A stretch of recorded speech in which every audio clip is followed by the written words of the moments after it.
Hello and welcome back to Card Kingdom's Rags to Riches Pauper Tournament. I'm Josh Monks, this is Rob Hunsaker. So we're in round 6, we're about halfway through the round, we got about 15 minutes left, and we just pulled up into the match for you, and we're going to head down there now. So this match, we have two decks that I actually haven't seen before. We've got, so it's a Kuldotha Rebirth deck, so it's a Metalcraft Affinity style mid-range deck. I've seen a lot of these decks in Jeskai, so red, white, and blue. This one, however, is Mardu, so that's red, white, and black. And so instead of running some of the blue cards with affinity for artifacts, we'll run some of the black cards and some of the Metalcraft cards. Yeah, the black cards it's running are Leak Coven Vampires, which is a 4/3 for 5 that drains 3 when it comes into play if you have Metalcraft. Okay. And it looks like that's the only black card other than I see Chainer's Terminate. Edict. Oh, Chainer's Edict and Terminate. So some good black removal. And Duress, we've got some hand disruption. This is post-board. This is game 3. It's game 3, so not game 2. We'll update that score clock real quick. But yeah, so this teaching is getting Duress, and there's not really a lot of good options. Exclude, I guess, is it? That's Exclude, right? I always get Exclude and Repulse the art mixed up. So I think it's Exclude. The arts look very similar, and they do very similar things, so it's very hard for me to differentiate them.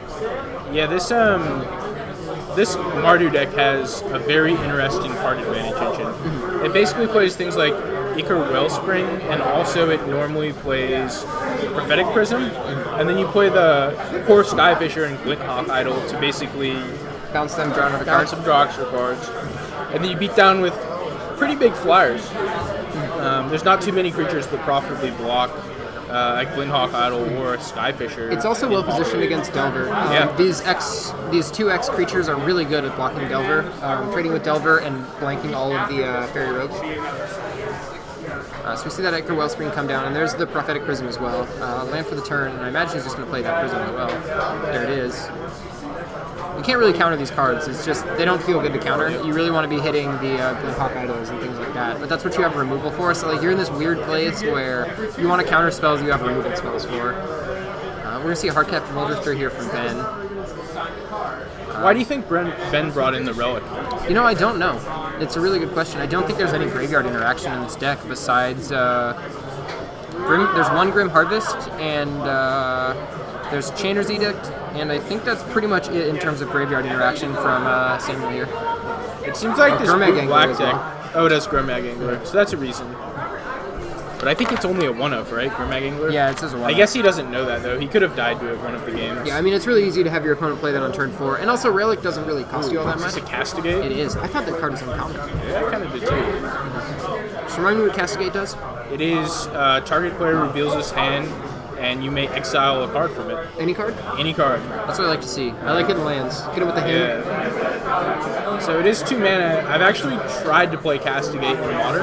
Yeah. In a Martyr of Sands deck.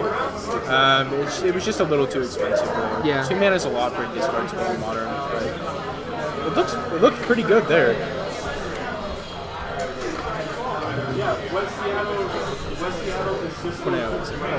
That makes sense. I was confused about a deck list, but I now know where it is. That's good. So yeah, then he's gonna fire off a draw.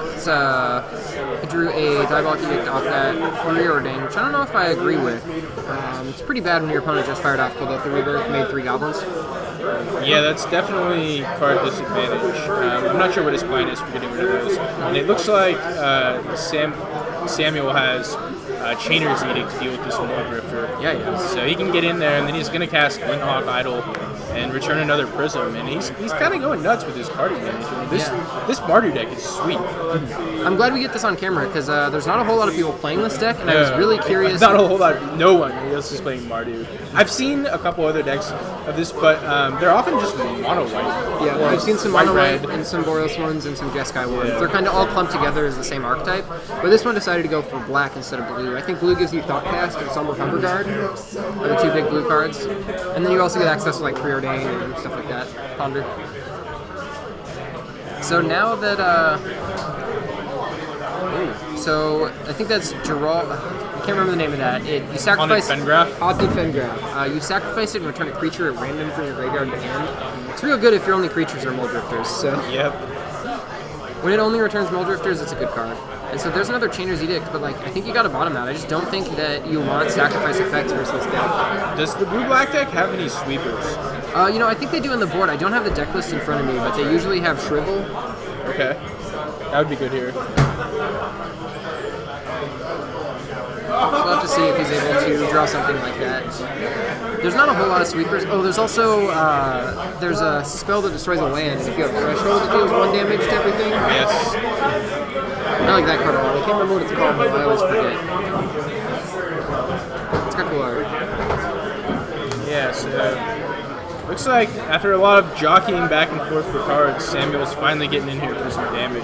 Yeah, he's also had a couple cards that made a bunch of tokens. So Yeah. it's a pretty good race. I don't think these life dice are accurate, but that happens. I'm not too worried about it. Looks like Samuel's flooding out here pretty bad. He's drawn a lot of extra cards to have not had a play there. Yeah, he's drawn a lot of cards, but he's also drawn a lot of lands out of those cards. So Explode the Relic. Now, whether there's a Chainer's Edict in there. Which is relevant because he could have flashed it back this turn on the mover for this pretty good cast. Oh yeah, absolutely, absolutely right. Radiant Fountain, gotta gain some life here. A lot of these grindy control decks, they just play these comes into play lands because you can bounce them a lot of times, especially if you have the Karoo lands. Feels pretty good to Karoo land Hallowed Fountain, or I just forgot the name, Radiant Fountain. Really feels really good to bounce a Radiant Fountain against a Delver. Yeah, that's really good. Radiant Fountain, standard staple, modern staple, apparently Pauper staple. Yeah. Seen play in all three. Yeah, in Modern it's just played in Bloom Titan, but that deck makes sense to have it. It's a utility land, and it definitely has its uses. So there's a Terminate there, it got counterspelled. It looks like Muldrifter's going to line up with that idol, which makes sense. I don't really think Samuel wanted to do that. I guess it's okay, because now his tokens get to get in. Yeah, I think that's a good trade for him. And that's another Muldrifter for Ben, so he's just... This deck is basically just a Muldrifter control deck, is the way I really look at it. Eventually you start casting Mystical Teachings for something else. yeah, I believe his win condition's the Curse of the Bloody Tomb. Yeah, usually. You put that on someone and they die relatively quick. Sometimes you win with Beatdown. You can maintain the board, and there's so many different ways you can win from there. Which land is that? Huh? Which land is that you just played? I can't remember what it's called, but it's a commander card, I believe. Okay. Maybe it's in Vintage Masters. You sacrifice to a search for 2 basic lands and put them into play tapped, but they have to be the same color land. Okay. So it's like a ramp effect. I think it comes into play tapped though, and it costs some mana to activate. I don't really know. Oh, there's a dress going on here, and it looks like the only choice was one of the 2 Duke Analysis there, so Ben threw it in the graveyard. I thought he was like discarding cards to hand size. I wasn't sure what's going on. Oh, maybe it's just a Terramorphic. There was a duress on this deck. Yeah. Maybe it's just a Terramorphic Expanse and not the land I'm thinking of. The land I'm thinking of might not be coming. Vast Expanse or something like that. Some generic commander name. Yeah, this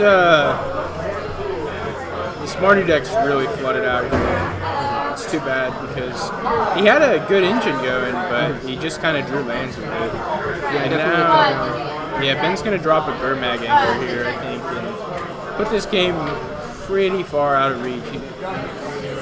Sam's going to need to drop very well here to get back in this game. Yeah, there's not a lot of cards in the Kodotha deck that trade well with 5/5s. No, he really needs to find either another Terminate or Chainer's Edict, I guess would be Yeah, he's got great. Chainer's Edict, Journey to Nowhere, Galvanic Blast, which deals 4 damage, Lightning Bolt. He's got Firebolt as well, but none of these cards do 5, so it's going to be straight up card disadvantage to deal with that Angler. And the entire time that's going on, Ben's just over here flashing back Deep Analyses. Yeah, and he's at a pretty high life total to be able to pay for it. He gets a Lightning Bolt, so that's going to be able to kill the Muldrifter, but that's a little late. He's probably going to end up stack blocking that Gurmag Angler instead bolting. You think? I think that's a little risky. Yeah. It really gets blown out by a counterspell. I think you just fire it off on the Muldrifter. Okay. I think you have to choose between if you want to play into a counterspell or a removal spell. I think Ben has both, so it doesn't actually matter. But... Yeah, exactly. I think that's why you hit the Muldrifter. Okay. Because, I mean, he's pretty light on resources here, and you can't afford to get blown out right now. And that Muldrifter right now is a serious threat. I mean, Yeah, it's got- not as serious as the Angler, but if it comes down to it, he could chump that Angler for a couple turns. Absolutely. Angler represents a lot more damage, but you can block it. So, can't remember the name of that card, but it destroys a creature if its power is tied with the creature at the lowest power or has it. And it can kill X1s or 1/1s while there's only 1/1s in play. Okay. seems like an interesting card for this control deck. It makes sense. It'll always kill the smallest creature on the board, but usually there's only a couple creatures on the board. And when your creatures are Gurmag Angler, like, there's not a lot of things to go with on. If your opponent drops a Delver or something like that, you're able to kill flip Delvers. Grim Harvest? No, that's not Grim Harvest. It's something. It's Feast. Okay. Putrid Feast, maybe. And there's another deep analysis for Ben. Wretched Banquet. That's what it is. Ooh, Wretched Banquet.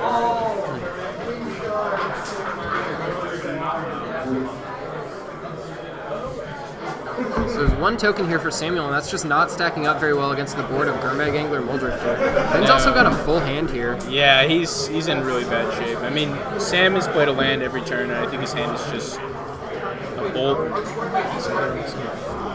Yeah, I think he's drawn like twice as many lands as spells. He's certainly in that area. It's too bad when that happens, but at least we get to see Ben's deck go off. He has not hit a Mystical Teachings yet, which is like one of the backbones of the deck. But it's not really costing him too much because he was hitting things like Deep Analysis. Oh, so we're going to see a Galvanic Blast instead, including the 1 damage from the... Well, at least he got it. Oh, he had to fire off both because I guess he doesn't have Metalcraft? He does, but it was a 5/5. Oh, right. I thought that the token dealt the damage, but Ben actually killed the token before damage. Raven's Crime's a draw for Ben. Alright, sure. I'll discard a land. You got Sam me. could use a Raven's Crime of his own. Yeah, that'd have been a little while ago. I'll retrace. Oh, you have another land. That's awkward. You got me. You expect it to be. How's the second Gurmag Angler feel?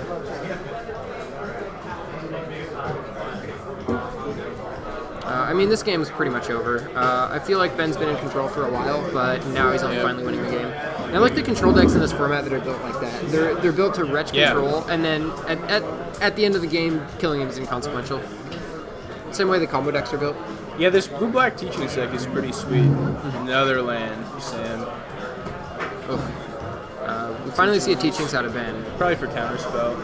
I think you just go for another Teachings. Oh, he's going to get Counterspell. Okay. And Sam's just going to go ahead and extend Handshake.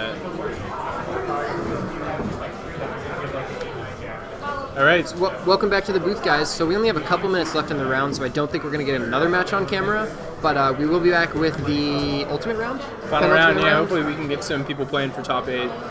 We'll take a look at standings and get some people that are on the bubble trying to get in. You know, I'm not really sure all that much about tiebreaker math. I know that it's there, and I know people do know it, so I'm going to trust them on how to figure that out, and we're just going to feature people who are actually going to play their match. Yep. But we will be back in just a couple minutes. There's only about 3 minutes left in the round, and then give us, 5-7 minutes after the round ends to get the next round set up. But we'll be back probably about 5-10 minutes here at Card Kingdom's Rags to Riches Pauper Tournament. We'll see you in a sec, guys. Thanks for watching.